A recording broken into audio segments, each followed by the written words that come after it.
C'est-à-dire que ce qui se passe, c'est que le nouvel archevêque fait de la persécution anti-janséniste. Et je vous signale que c'est exactement la version de ma prof. Vous vous souvenez, hein, 250 ans après. Or, la semaine de Pâques, là on est le 24 juillet quand il raconte ça, il raconte que la semaine de Pâques, le recteur a exigé des officières qu'elles donnent des billets de confession. Et ça, Voltaire aura beau dire le contraire, et il va le dire, il le redire et l'écrire, les billets de confession ont été inventés par les jansénistes au siècle précédent pour ne donner l'absolution qu'à des pénitents qui auront vu un confesseur très sévère. Donc vous voulez aller communier, ah, vous vous êtes confessé à qui? Ah non, celui-là il est trop gentil, vous n'aurez pas la... Vous imaginez la tyrannie, quoi. Et l'archevêque, il arrive en disant « Ah ben d'accord, le nouveau recteur arrive en disant bah, vous allez nous donner des billets de confession. » Ça veut dire quoi? Des billets de confession pour nous assurer que vous n'êtes pas confessé à des prêtres jansénistes. C'est-à-dire qu'en fait, c'est le truc qui est renversé. Alors Voltaire, il dit « Mais c'est une invention inouïe. » C'est pas une invention, c'est un retournement, c'est pas une invention. Et alors les nouvelles ecclésiastiques disent « Vexation inouïe, vexation introduite par une bulle et pour une bulle. » Non, c'est une vexation introduite par les partisans des jansénistes contre les partisans de la bulle. Hein? Donc ils mentent, mais ça, mentez, mes amis, mentez, disait Voltaire, apparemment il n'était pas le seul. Donc en fait, vous avez des officières qui n'ont pas voulu montrer des billets de confession, elles ont résisté, elles sont allées communier sans le certificat. Et en chair, les prêtres ont tonné contre ce relâchement, ce non-respect. Le pape avait dit que c'était hérétique quand même. Je ne sais pas si vous voyez, enfin nous, on n'a plus cette vision des choses maintenant parce que c'est trop éloigné de nous, toute cette religiosité de l'époque. Mais si vous savez qu'une pratique est hérétique et que vous la pratiquez, vous êtes gravement hors la loi. Enfin, je veux dire, c'est grave l'hérésie, c'est grave. Mais non, nous, on continue d'être jansénistes et c'est ceux qui ne sont pas d'accord qui ont tort. Donc, en fait, qu'est-ce qui se passait? Qu'est-ce qu'il voulait le recteur? Il savait très bien que toutes celles qui allaient en ville prétendument pour se confesser, elles faisaient la noce. Donc, il a voulu remettre de l'ordre, il était là pour ça quand même. Je veux dire, si un ecclésiastique dans un établissement comme ça, il n'est pas là pour remettre de l'ordre moralement, qui c'est qui va le faire? Et surtout, à quoi il sert? Il était bien là pour ça. Et en fait, ce qui s'est passé, c'est que les officières, quand elles ont vu arriver ce nouveau recteur qui a dit « Moi, je veux des billets de confession », elles ont dit « Ça va être là, ça va être la terreur, c'est fini la belle vie ». En plus, bon, moi, j'ai des détails également, c'est que vous avez des envoyés de la magistrature qui sont venus les voir et qui leur ont dit c'est une horreur ce qui va se passer, on le connaît, c'est un fou, vous n'allez plus avoir le droit de sortir. Enfin, on est venu leur chauffer la cervelle pour leur expliquer que la belle vie était terminée et qu'il fallait qu'elles s'en aillent. Donc elles sont parties. La supérieure et 6 autres, elles sont parties comme ça, avec armes et bagages, et puis du jour au lendemain, l'hôpital n'avait plus d'encadrement. Donc, c'est évidemment pas la version de Voltaire. Voltaire nous avait dit que l'archevêque avait destitué 2 femmes d'un hôpital. Il a destitué personne, l'archevêque. Elles sont parties. Elles n'étaient pas 2, elles étaient 6. Tout ce que dit Voltaire est faux. Tout. Vous prenez le moindre mot, tout est faux. Il dit... Alors, pendant ces querelles indécentes et absurdes, on laissait mourir les pauvres faute de secours. Mais il est complètement siphonné. Jamais les secours n'ont cessé d'arriver. Parce qu'effectivement, les jansénistes, quand ils ont vu qu'il y avait une nouvelle direction, ils ont dit, bon, on arrête d'envoyer de l'argent. Eh bien, l'argent a été trouvé ailleurs. Hein. L'archevêque, c'était pas le genre à laisser mourir les gens de faim. Enfin bon, ça c'est Voltaire. Donc en fait, il n'y a plus de supérieur à l'hôpital, donc il faut en élire une nouvelle. Et l'archevêque, donc qui a l'ordre du roi, hein, c'est pas que le roi lui a conseillé, il a l'ordre du roi de remettre de l'ordre, il va imposer la sienne. Alors il l'a imposé par un moyen un petit peu rigolo. Il avait réuni le bureau où on devait élire, et il y avait le bureau, c'est-à-dire les administrateurs habituels de l'hôpital, et puis il y avait une espèce de collège supérieur qui était le premier président, l'archevêque, le premier président, le procureur, enfin les grands personnages de l'administration de l'hôpital. C'est dans les statuts de l'hôpital, hein, ce que je vous raconte. Hein. C'est pas un truc comme ça, c'était statutairement, ils devaient siéger statutairement. Et alors les administrateurs habituels, ils avaient présenté une copine à eux, qui était officière à l'intérieur de l'hôpital, qui se distinguait par la façon dont elle torturait les prostituées. Enfin, c'était une bonne garce de l'établissement. Et l'archevêque avait demandé à une amie à lui, qui s'appelait Madame de Moisan, qui était une veuve, dont il estimait qu'elle avait toutes les qualités requises. Alors, ils ont voté. Le collège supérieur a voté pour Madame de Moisan et les administrateurs, qui étaient plus nombreux, ont voté pour la leur. Et l'archevêque a dit « Merci, monsieur, de votre avis, mais votre collège n'est juste consultatif. C'est Madame de Moisan qui est élue. » Et il a replié les dossiers, il est parti. C'était une horreur. Comment? C'est la tyrannie, c'est les molinistes, encore un coup des jésuites qui viennent semer la terreur à l'hôpital. Et c'est eux qui ont lancé la guerre. Ils ont lancé la guerre des donations, ils ont lancé la guerre C'est absolument effroyable. Ils ont lancé une campagne de diffamation contre l'archevêque. Ça a été fou, fou. Ils ont raconté que la veuve Herbert de Moisan, c'était une pute et qu'elle couchait avec l'archevêque. En plus, ils ont dit tellement d'horreur sur elle, ils ont dit tellement d'horreur sur lui, que de temps en temps, Lepège, qui écrit tous ces trucs-là, il dit « Mais on n'est pas sûr que ce soit vrai. » En fait, c'était faux. On n'a jamais rien trouvé à redire sur les mœurs de l'archevêque de Paris. Et croyez-moi, il y avait du monde sur le coup pour essayer de le coincer. Je dis, il aurait été une fois un peu trop proche d'un bordel, je veux dire, il ne l'aurait pas loupé. En plus, on savait par la police absolument qui couchait avec qui sur tout Paris.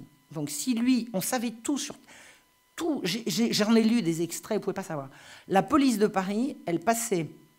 à la police des mœurs, c'était un truc, police un petit peu parallèle, mais qui fonctionnait très bien. Ils allaient au rapport auprès de toutes les mères maquerelles de Paris régulièrement. Et les mères maquerelles, elles faisaient leur rapport ou elles les dictaient. Alors j'ai lu des trucs d'orthographe très approximatifs. Vous avez des détails anatomiques, vous avez des détails de trucs sur tout le monde, sur l'encyclopédie, sur machin, et sur tous les prêtres et sur tout le monde, absolument tout le monde. L'archevêque est nulle part. Nulle part. S'il y avait eu un truc, on l'aurait su à ce moment-là. Il n'y a rien sur lui, rien. C'était un saint homme, voilà. Et alors, est-ce que les nouvelles ecclésiastiques disent la veuve Herbert de Moisan était destinée pour l'hôpital, mais ce n'était pas à beaucoup près pour en être supérieure. Ceux qui savent la vie qu'elle a menée et l'infâme métier qu'elle a fait n'auraient point été étonnés de la voir d'une manière bien différente entre les mains du lieutenant criminel. Parce qu'à l'hôpital, on mettait des prostituées aussi. C'est-à-dire qu'en fait, il raconte que voilà, elle était bien pour être à l'hôpital, mais avec les putains. Avec les putains. C'est de la calomnie pure et simple. Si on savait l'étrange, le vilain métier qu'elle a fait, quoi? Elle était mère maquerelle. Allons dedans. Donc, à titre de représailles, tous les administrateurs, ils ont démissionné en bloc. Et ils ont fait, alors c'est là qu'on voit le pouvoir de nuisance qu'ils avaient à l'intérieur du Parlement. Ils ont fait... L'archevêque a voulu recruter d'autres personnes. Et ces autres personnes ont reçu des menaces et des intimidations de l'intérieur de la Grande Chambre. On leur dit, attention, si jamais vous allez siéger, vous allez voir ce que vous allez voir. C'est-à-dire que l'esprit de corps, vraiment, a joué à fond pour empêcher l'archevêque de recruter d'autres administrateurs. L'archevêque a commencé à regarder les comptes. Il a vu qu'il y avait un déficit de 3 millions en arrivant. Alors 3 millions, on parle en francs de l'époque, on vivait à l'époque avec 50 francs par mois. 3 millions, ça, je ne sais pas, je vous laisse, je ne suis pas bonne en calcul. Je vous donne ce chiffre parce qu'il est assez parlant. On vivait bien avec 50, bien, c'était un bon salaire. Ce n'était pas un salaire de portefeuille. Hein. Pour 50 francs par mois, ou livres, hein, une livre un franc, c'était pareil. Un homme faisait vivre sa famille. Ce n'est pas un salaire plus un salaire à l'époque. Hein. Avec 50 francs par mois, on vivait le père, la mère, les vieux parents et les enfants. Voilà. Donc lui, il arrive à l'hôpital, il découvre un déficit de, comment j'ai dit, 1 million, 3 millions, qu'est-ce que j'ai dit? 3 millions, il faut que je retrouve ma... Hop. Voilà. Et en même temps, sur pression des jansénistes, toutes les donations cessent. Et bien, il va de sa poche. L'archevêque de Paris a aliéné de ses biens pour les mettre à l'hôpital en attendant que la situation se redresse.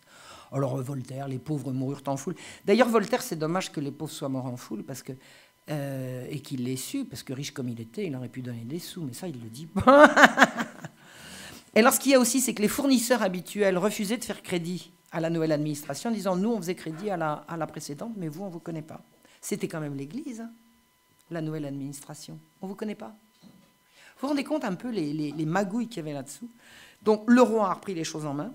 Il a dit, moi je confirme l'élection de Madame de Moisan et des nouveaux administrateurs. Ils ont quand même réussi à recruter de nouveaux administrateurs. Et le roi dit, je veux, j'exige, Madame de Moisan est confirmée à son poste de supérieur de l'hôpital général. Et il dit, et il redit, et ça c'est important, l'Église a seule autorité pour s'occuper de religion, que ce soit à l'intérieur de l'hôpital ou à l'extérieur. C'est-à-dire que vos magouilles pour faire confesser les gens par des gens qui... C'est non, c'est l'Église qui a autorité. Et l'Église seule. Et en l'occurrence, l'Église pour Paris, c'est Monseigneur de Beaumont qui est archevêque. Le roi refait un nouveau règlement pour l'hôpital qui tient compte de toutes les plaintes pour violence et concussion qui se sont accumulées sur son bureau depuis des années et des années. Il redit qu'il soutient l'archevêque et il demande à voir les comptes. Il demande à voir les comptes. Il veut un détail précis de tout. C'est-à-dire que pour la première fois depuis la création de l'hôpital général, 100 ans plus tard, le roi veut savoir ce qui se passe et maîtriser ce qui se passe à l'intérieur de l'hôpital. Devinez ce qui s'est passé. Grève générale de toute la magistrature. Paris s'arrête de respirer. Le chômage tombe sur les pauvres gens qui vivaient de tous les métiers tournant autour de la magistrature. C'est la grève. Je ne sais pas, je n'ai pas calculé le nombre de grèves que les magistrats ont fait. D'abord, à partir de cette affaire de l'hôpital général, c'est incroyable, il y en a 4 ou 5.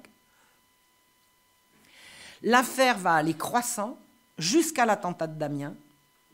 Alors, l'attentat de Damiens, c'est 57. L'affaire a commencé en 49. C'est absolument fou, fou. Le roi exigeait, les magistrats désobéissaient. Le roi faisait arrêter les meneurs et ceux qui n'étaient pas arrêtés faisaient la grève pour soutenir les meneurs. C'est inimaginable. Le roi n'avait plus aucune autorité. Tout ça pour empêcher l'archevêque d'aller voir ce qui se passait à l'hôpital général, si on résume. Parce que qu'est-ce qui se passe?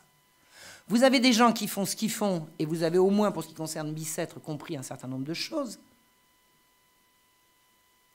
Mais à la Salpêtrière, il se passait quoi?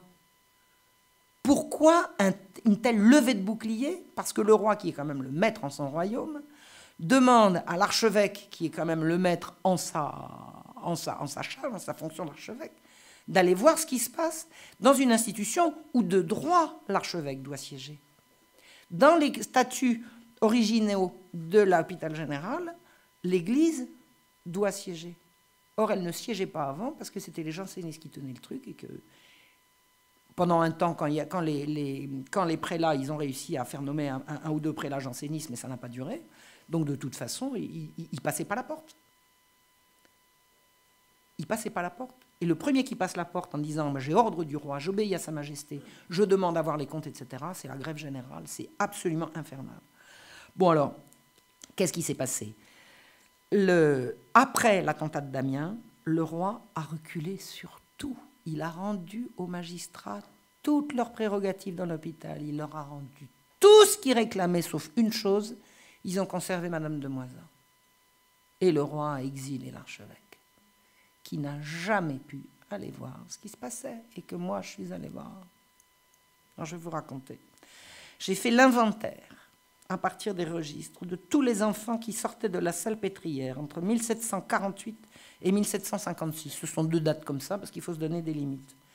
L'écrasante majorité des enfants, les enfants, c'est-à-dire jusqu'à 15 ans, c'est-à-dire pour l'époque les prépubères. Hein? On dit bien enfants, c'est comme ça qu'on l'entend, par rapport à leur sexualité. L'écrasante majorité d'entre eux sortent seuls de l'hôpital et en sortant ne sont confiés à personne. Entre 1748 et 55, j'en ai recensé 1684. 1684 gamins, qui est un chiffre minimum. J'ai vérifié 20 fois, 50 fois, tout ce qui était douteux, j'ai éliminé. C'est un chiffre minimum. Et ce chiffre ne tient pas compte des enfants qui, sortis à l'Hôtel-Dieu, l'hôpital général, ce n'était pas un lieu pour soigner les malades. On a compris, c'était un hospice, hein, c'était une espèce de lieu bon, moi j'ai dit concentrationnaire, mais ce n'est pas le nom que ça portait. C'était un hospice, l'équivalent d'un hospice. Et quand ils étaient malades, ils allaient, pour nous à l'hôpital, à l'époque, l'Hôtel-Dieu. J'ai regardé, alors je n'ai pas relevé, mais j'ai regardé au fil des pages que vous avez quantité d'enfants qui vont à l'Hôtel-Dieu, et c'est marqué sur toutes les fiches, on retrouve tout. Parti à l'Hôtel-Dieu tel jour, revenu tel jour, reparti à l'Hôtel-Dieu tel jour, revenu tel jour, parti à l'Hôtel-Dieu tel jour et mort à l'Hôtel-Dieu. Tac, tac, c'est marqué. Ou parti à l'Hôtel-Dieu tel jour et revenu tel jour. Et vous en avez des centaines. À un moment donné, c'est parti à l'Hôtel-Dieu et pas revenu.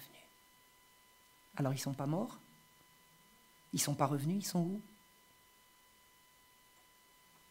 Ça fait des milliers. Ça fait des milliers. Je parle d'enfants, dont de petits-enfants. La salpêtrière était leur seule destination. Il n'y a pas un enfant qui peut légalement sortir de la salpêtrière et être confié à aucune institution. Aucune. La salpêtrière est un point de départ, c'est un point c'est une destination, ce n'est pas un point de départ. Donc, toutes ces disparitions d'enfants sont toutes suspectes. Toutes. Quand un enfant a été adopté, j'en ai trouvé 2 cas, parce que l'adoption, c'était pas dans les mœurs, ça ne se faisait pas. C'est à partir de la Révolution qu'on adopte. Quand un enfant était demandé par une famille en mal d'enfants, j'ai trouvé le cas 1 fois ou 2 pour des grandes familles prestigieuses, c'est marqué. Si un enfant part en apprentissage, c'est marqué. Si un enfant est récupéré par un oncle, c'est marqué. Si un enfant retrouve ses parents, c'est marqué. Si un enfant sort pour aller nulle part, c'est louche, c'est suspect et potentiellement c'est criminel. Jusqu'à plus ample informé.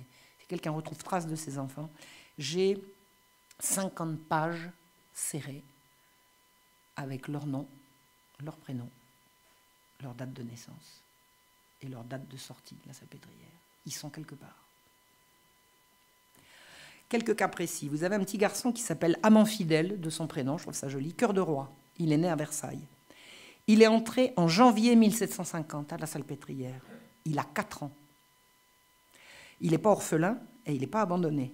Pourquoi? Parce que s'il était orphelin, il aurait marqué Amant Fidèle, Cœur de Roi, orphelin. Il n'est pas abandonné, sinon il y aurait marqué abandonné. Tout est marqué. Donc, il entre âgé de 4 ans en janvier 1750. Où ils sont ses parents? Ça, c'est pas marqué. Mais on sait qu'il en a. Sinon, ça serait marqué.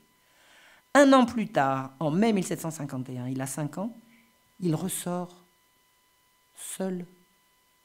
On ne dit pas où il va. Il a 5 ans, où il va ce gamin? Eh bien, tenez-vous bien, 1 an après, il reparaît. Il a 6 ans. D'où il vient?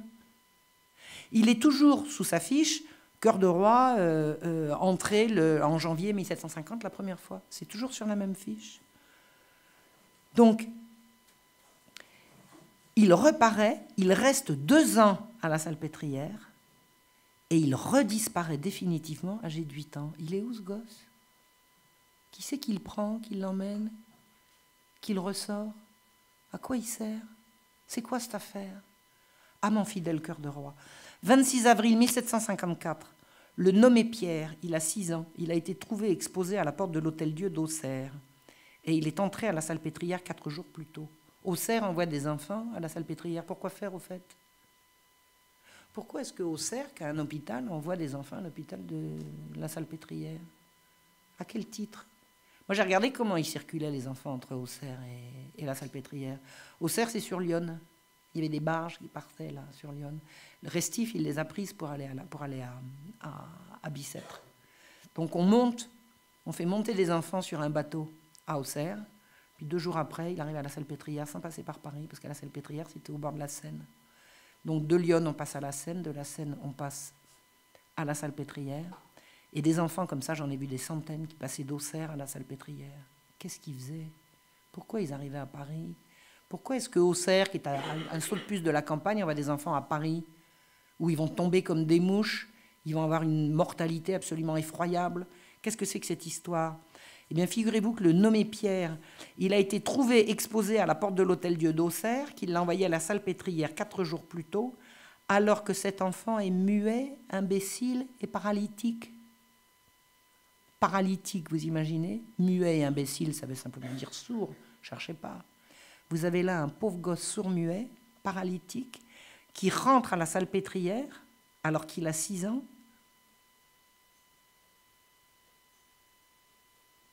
Et qui va ressortir pour aller où? Qu'est-ce qu'on va faire de ce gosse? Qui ne tient pas debout? Qui ne sait pas parler? Qui n'a pas de parents? On le fait rentrer à la salpêtrière et on le fait ressortir.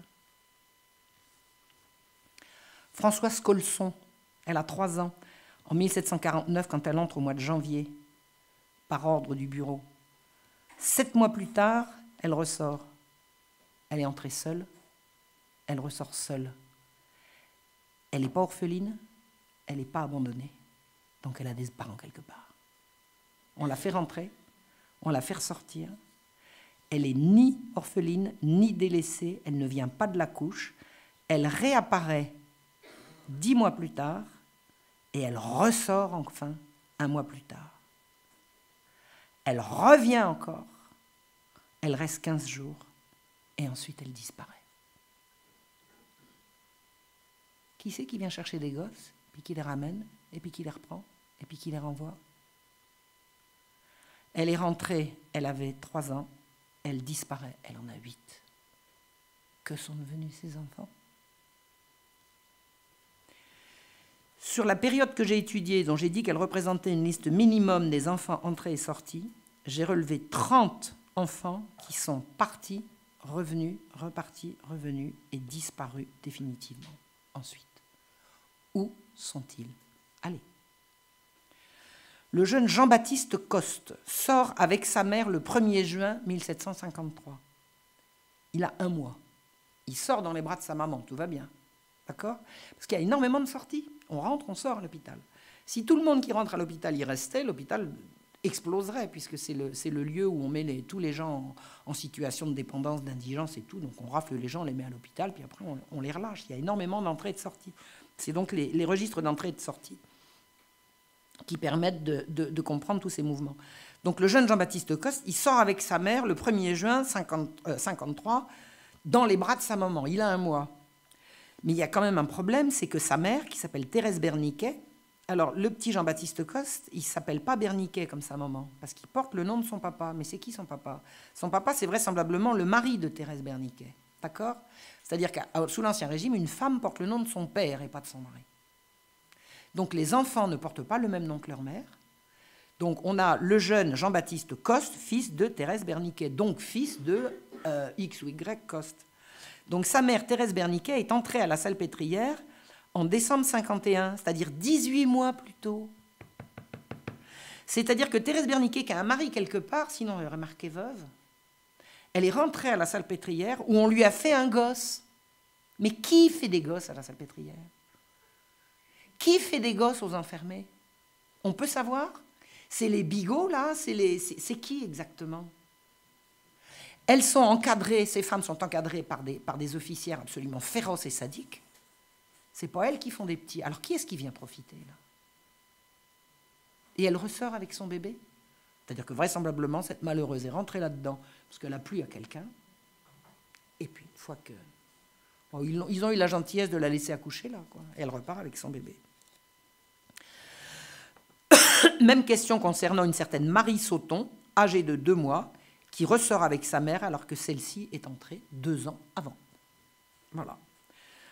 Alors, qui faisait des enfants aux femmes de la Salpêtrière, dont les habitantes confinées dans des dortoirs insalubres étaient surveillées 24 heures sur 24 par des officières féroces et dressées à ne rien leur passer.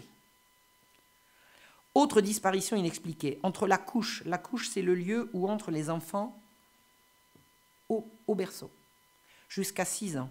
Entre la couche et la salpêtrière, donc à partir de 6 ans, les enfants sortent de la couche et viennent à la salpêtrière. J'ai découvert, et j'en ai parlé à différentes reprises, un délai de 24 à 48 heures. Je m'explique. Vous avez des enfants qui vont quitter la couche, ils vont rentrer dans un carrosse, et on va les mettre, les petites filles et les petits garçons mélangés, dans un carrosse pour les emmener. Les petites filles à la salpêtrière, les petits garçons à la Pitié. Il y a 500 mètres. 500 mètres entre la couche et la salpêtrière, et 300-400 mètres de plus pour arriver jusqu'à la Pitié. Et ils mettent 48 heures à arriver.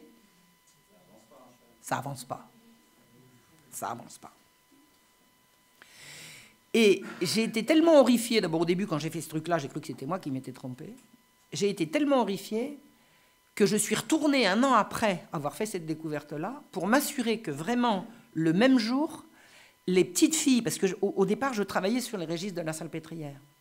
Donc j'ai vu que les petites filles, elles mettaient 48 heures à arriver à la salpêtrière. Mais comme les petits garçons n'arrivaient pas dans les mêmes registres, plusieurs mois après ou 1 an après, je suis retournée chercher les registres de la Pitié pour voir à quelle date arrivaient les petits garçons, et ça correspondait. Ça correspondait. C'est-à-dire que garçons et filles, ils mettaient 24 à 48 heures ailleurs et ensemble. Et je ne vous dis pas la mortalité à la sortie. Ils tombent comme des mouches en arrivant. Voilà. Et il y a d'autre part un différentiel énorme entre le nombre des enfants qui entrent à la couche. La couche, je vous dis, c'est les enfants à partir de l'abandon. Hein, c'est les enfants abandonnés, la couche. Donc, j'ai un différentiel énorme de chiffres d'enfants qui entrent à la couche et de ceux qui, à partir du chiffre d'entrée, parce que tout ça, c'est très bien... les registres sont extrêmement bien tenus. Donc, vous avez ceux qui entrent, et ensuite, vous avez des registres des décès, des registres des sorties et des registres des mises en apprentissage. Hein? Donc, vous avez par exemple 100 enfants qui rentrent, vous avez forcément les retrouver, les 100, soit en sortie, soit en sortie pour aller à la salpêtrière ou à la Pitié, soit en apprentissage, soit en décès. Ben, il y a un différentiel de 1 à 10. Ils disparaissent. Par milliers, par milliers. Et là, c'est des tout petits. Donc, vous conclurez ce qu'on peut comprendre, ce qu'on peut conclure. On ne peut pas aller au-delà, je veux dire. Je pense qu'on a suffisamment d'éléments maintenant pour comprendre où il faudrait aller chercher, ou du moins ce qu'il faudrait aller chercher. Maintenant, je vais vous raconter une autre histoire qui concerne les mêmes. Écoutez bien, c'est l'affaire Marie-Toussine Leblanc. La source de cette affaire a été... alors, la source policière se trouve aux archives de la... Je vais y arriver, aux archives, ça reviendra, de l'Arsenal, aux archives de l'Arsenal à Paris. Mais l'affaire a été traitée par une historienne qui s'est occupée de la police des mœurs, qui s'appelle Erika Marie Benabou, et une historienne moderniste qui s'appelle Arlette Farge, que j'ai eu le bonheur de croiser aux archives, et qui connaît bien la période. Elle ne connaît pas bien l'hôpital, Arlette Farge, mais elle connaît bien la période et le peuple de Paris. Et alors, ces deux sources racontent la chose suivante. Le 6 juin 1758, M. Jean-Baptiste Leblanc, ouvrier à Paris, père de 9 enfants, dont l'un au sein, appuyé par 2 prêtres et divers parents, dont sa femme, c'est-à-dire Jean-Baptiste Leblanc, sa femme, des prêtres et des parents, demande au lieutenant général de police de vouloir bien faire interner à la Salpêtrière sa fille Marie-Toussine. Marie-Toussine, c'est un nom qui marque, parce que c'est un nom rigolo, ils ont dit Toussaint, Toussine. Donc elle s'appelle Marie-Toussine, et son père demande une lettre de cachet pour mettre Marie-Toussine à l'hôpital. Alors c'est quoi le principe ? Le principe, c'est que la lettre de cachet est beaucoup plus que l'abus des autorités sur les petites gens, c'est le moyen qu'ont les familles de faire interner des mineurs qui tournent mal. On demande une lettre de cachet pour faire interner une fille qui tourne mal, un garçon qui fait des dettes au jeu, par exemple, un truc comme ça. Si la demande est justifiée, parce que ceux qui l'accordent, ils regardent à 2 fois quand même, hein, tous les abus sont permis, si la demande est justifiée, on accorde une lettre de cachet à celui qui la demande. En l'occurrence, Jean-Baptiste Leblanc, il dit « Ma fille tourne mal, elle couche avec le premier venu, je demande à ce qu'elle aille faire un séjour à la Salpêtrière. » La Salpêtrière n'est pas que le lieu de renfermement des pauvres, il y a aussi ce qu'on appelle une force, et une force, c'est une prison. Donc je vous expliquais qu'on mettait les prostituées à la Salpêtrière, mais on les y mettait pour un petit stage, et puis après on les renvoyait à leur bordel.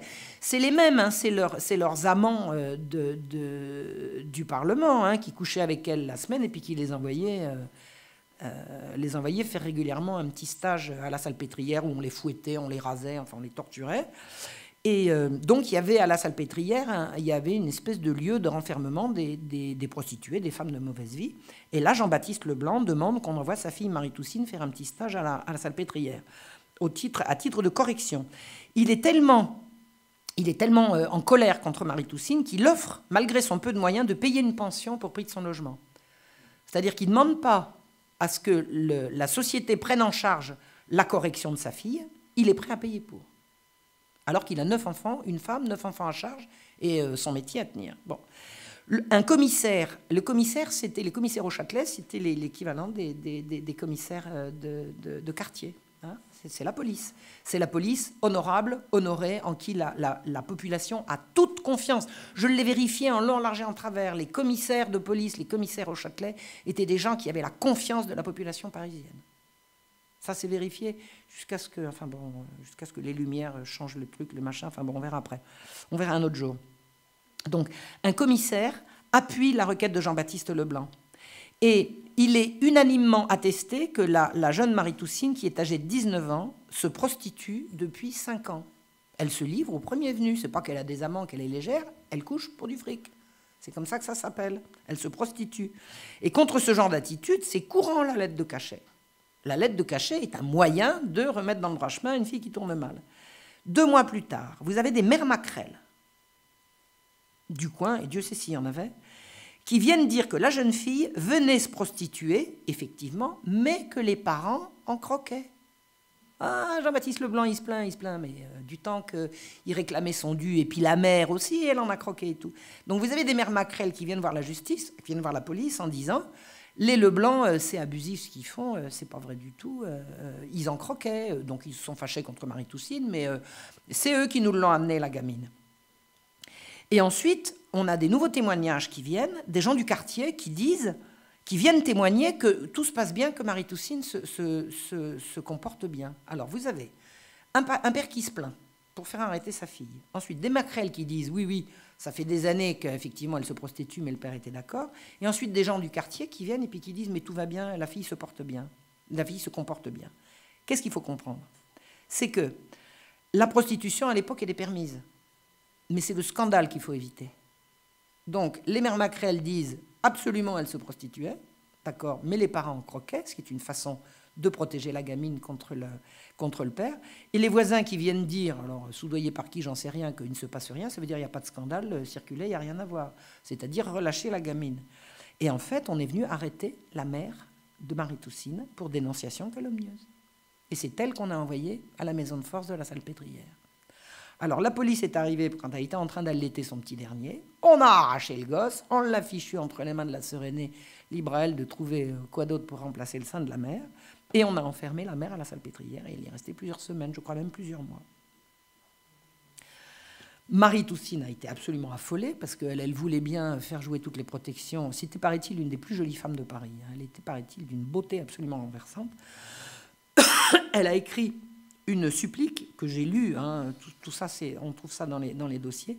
Elle a supplié qu'on libère sa mère et qu'on la rende au bébé qu'elle était en train d'allaiter. Elle a dit, bien sûr, ma mère a des torts envers moi, mais je vous supplie, je vous supplie. Et finalement, on a une lettre de Jean-Baptiste Leblanc, le père de Marie-Toussine, qui a très bien compris qu'en fait, sa fille était protégée en très haut lieu parce qu'elle couchait avec quelqu'un de très puissant et que tout ça, ça avait été fait en sorte que la fille puisse échapper à la sanction. Et l'indignation du père ne vaut rien par rapport à l'intérêt de l'amant de la jeune demoiselle. Voilà. Donc, Jean-Baptiste a supplié également qu'on lui rende son épouse dont ses 9 enfants avaient besoin. On a fini par libérer l'épouse. Donc, Marie-Toussine, il est avéré qu'elle travaillait bien au bordel. Et, chose intéressante à savoir, elle est rentrée au bordel assez jeune, mais elle n'y est pas entrée vierge. Là, je suis affirmative en vous disant ça. C'est que les historiens qui se sont penchés sur les mœurs et la police des mœurs de l'époque disent tous la même chose. Il était impensable pour une mère maquerelle de vendre un pucelage. On lui fermait son bordel illico. C'est-à-dire que la prostitution, on regardait ailleurs, si elle était pas scandaleuse et si elle ne s'attaquait pas à la virginité. C'est comme ça. Ça veut dire que la Marie-Toussine, quand elle est rentrée au bordel, elle avait déjà vu le loup. C'est ça qu'il faut comprendre. Et ça, je suis ferme en vous disant ça. Hein, il n'y a pas que Erika Marie Benabou qui a vu ça. Moi, je l'ai croisé également en lisant les tableaux de Paris de Louis-Sébastien Mercier. On dit non, les filles n'entrent pas vierges au bordel. Le bordel n'est pas le lieu où on va pouvoir déflorer une gamine.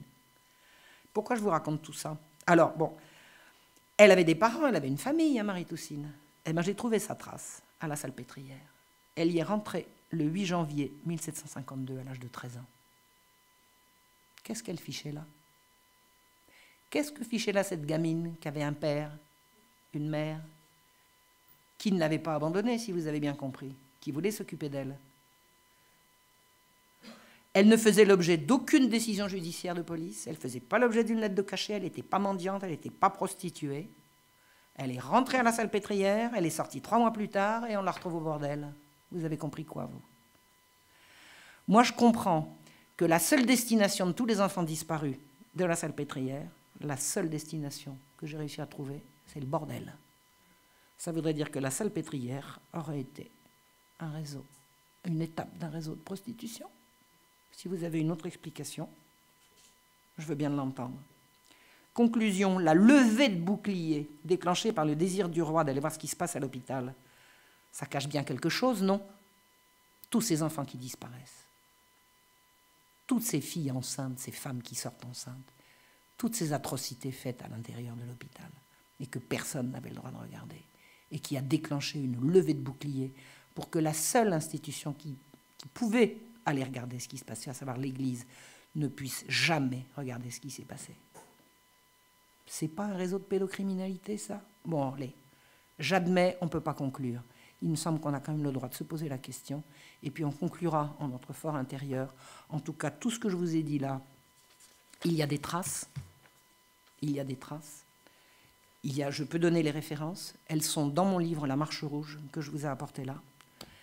Et à partir de cette histoire, les jansénistes ont réussi à rester dans le public pour avoir été persécutés pendant tout le siècle. Alors qu'on peut voir ici qui persécute qui. Ils n'ont pas cessé de persécuter l'Église. Le roi a été obligé d'exiler Monseigneur de Beaumont à la suite de la guerre déclenchée par cette affaire de l'hôpital général. À un moment donné, les magistrats étaient prêts à l'arrêter. À l'arrêter. Et le roi l'a exilé pour le mettre à l'abri. Vous vous souvenez ce que disait Voltaire? Le cours de la justice fut interrompu pour 2 femmes d'un hôpital. Mais ce qu'il y avait d'horrible, c'est que pendant ces querelles indécentes et absurdes, on laissait mourir les pauvres faute de secours, ce qui est un mensonge. Plus de charité quand l'esprit domine, les pauvres moururent en foule, on n'y pensait pas, menteurs. Et les vivants se déchiraient pour des inepties. Des inepties? C'était des inepties. Vous croyez que le contrôle des plus faibles, des femmes seules, des handicapés, des fous et des enfants perdus, c'est des inepties de vouloir le contrôler?